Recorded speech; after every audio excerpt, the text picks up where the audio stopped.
અંકલેશ્વર શહેર પોલીસ મથકના PI PG ચાવડાની અધ્યક્ષતામાં આગામી તહેવારોને લઈ શાંતિ સમિતિની બેઠક મળી।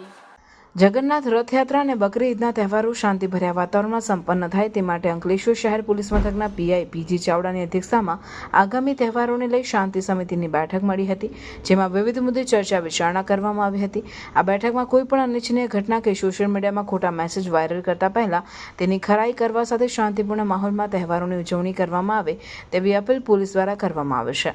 આ બેઠકમાં નગરપાલિકા પ્રમુખ લલિતાબેન રાજપુરોહિત, શહેર ભાજપ પ્રમુખ ધર્મેન્દ્ર પુષ્કરના, મુસ્લિમ સમાજ આગેવાન વસીમ ફળવાલા સહિતના હિન્દુ મુસ્લિમ આગેવાનો ઉપસ્થિત રહ્યા હતા।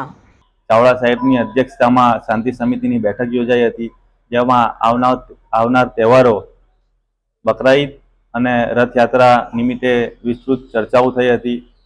આ બેઠકમાં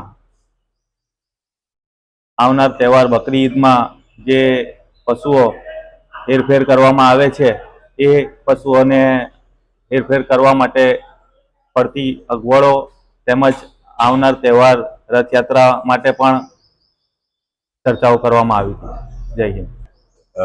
રથયાત્રાની સંદર્ભમાં આજરોજ અંકલેશ્વર શહેર પોલીસ સ્ટેશનમાં એક શાંતિ સમિતિનું આયોજન કરવામાં આવ્યું હતું, જેની અંદર મુસ્લિમ સમાજના આગેવાનો, અમારા ભારતીય જનતા પક્ષના આગેવાનો અને નગરપાલિકાના પ્રમુખ ઉપસ્થિત રહ્યા હતા।